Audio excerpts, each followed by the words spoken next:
What's going on, y'all? This is Coach Marcus Pro Fan Talk. I wanted to talk about this. We just had a conversation a couple days ago because AJ Brown released a statement about mental health. This was about um, Rondale Moore from, I believe, the Vikings that took his life, and Kyron Lacey from LSU that also took his life. But the purpose of the conversation, as far as AJ was concerned, was just people dealing with mental health issues. He has dealt with mental health issues himself, and in that conversation, I remember bringing up the the situation that James Pierce was in. James Pierce, his girlfriend at the time was Rakea Jackson, who plays in the WNBA. They both went to Tennessee. She was with him when he got drafted. Signed like a $90 million contract, and they broke up. He crashed out, and he tried to, in his attempt to get her back, was harassing her, was trying to abuse her, trying to run her off the road with his car. Cops caught up with him. Took like 4 or 5 cops to subdue him. Then he tried to get away, hits a cop with his car. So long story short, he's going to end up going to jail. She is ready to testify against him. Everything that happened. So his career is essentially over. His career is essentially over. Whatever monies he had, a lot of that's going to be going to lawyers or giving it to his family and stuff like that, because he's going to be in jail for a minute. But um, the reason why I bring that up is because I saw this story late last night. Dan Serafini gets life in prison. Life in prison. I remember hearing about this, but didn't pay much attention to it. That's a whole nother conversation. How we get so tone deaf to a lot of this craziness. But former major league pitcher Daniel Serafini was sentenced Friday to life in prison without the possibility of parole for the 2021 shooting of his wife's parents during a burglary at their. He broke in and waited for him. You might as well call that an assassination. Serafini, 51, was convicted in July 2025 of first-degree murder of his father-in-law, Gary Spohr, attempted murder of his mother-in-law, Wendy Wood, and first-degree burglary.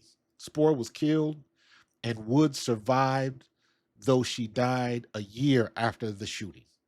And apparently, Wendy Wood, I believe she took her own life.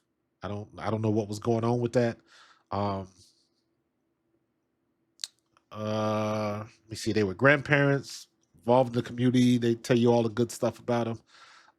The impact of this attack has extended far beyond the immediate victims, deeply affecting family members and the broader community, and highlighting the lasting harm caused by deliberate violence.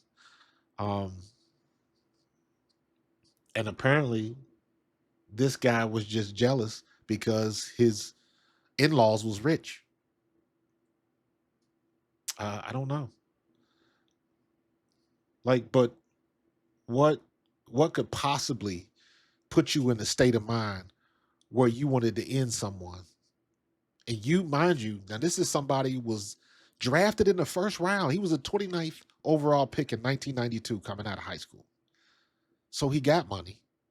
He played in the league for a while. So, like I said, he got money. So it's not like he was missing any meals. Um, Prosecutors said Serafini hated his wife's parents and offered 20,000 to whoever would carry out the killing. So he put this. They had emails of this stuff, and obviously, here we go with the mental health and the state of mind that somebody is in. That they would go to this length. Somebody that's got money has already achieved the highest of the high, and what would possess them to get to this point? You know what I'm saying? And that's why I say you got to be so very careful, especially in this day and age. You got to be so very careful and be very selective on who you deal with. You got to do your homework because you don't know what you letting in your door. You don't know what's going on in somebody's house. You don't know what's going on in somebody's head. That's what that statement means. You never know what's going on in somebody else's house because you don't know what somebody's going through. You don't know what their mental state of mind is. And you got this tragedy. And this is, now mind you, this is in 2021.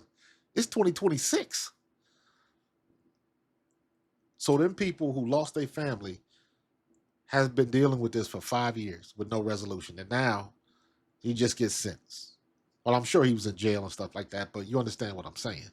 You lost life. Some kid ain't got their grandparents no more.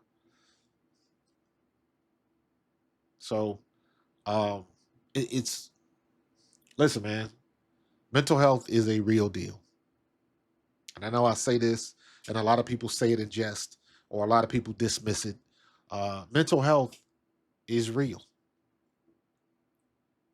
People are struggling with issues, and people some people try their best to make the best of a bad situation. How do you navigate it? If somebody's going through mental health issues, what do they do to seek for help?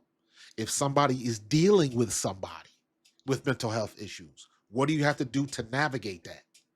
Because that's a slippery slope in itself. If you see somebody that don't want to get help, how do you help them? Especially when they're good and grown. You can't make somebody do stuff they don't want to do. You can't make somebody go to rehab. You can't make somebody take their medicine. You can't make somebody seek help. They got to do it. But you see a situation like this, the worst of the worst. And I just thought about this because we got the AJ Brown situation that's nowhere near this. But some people would like to put it in the worst case scenario. He's so bad, he does. You know what I mean? So,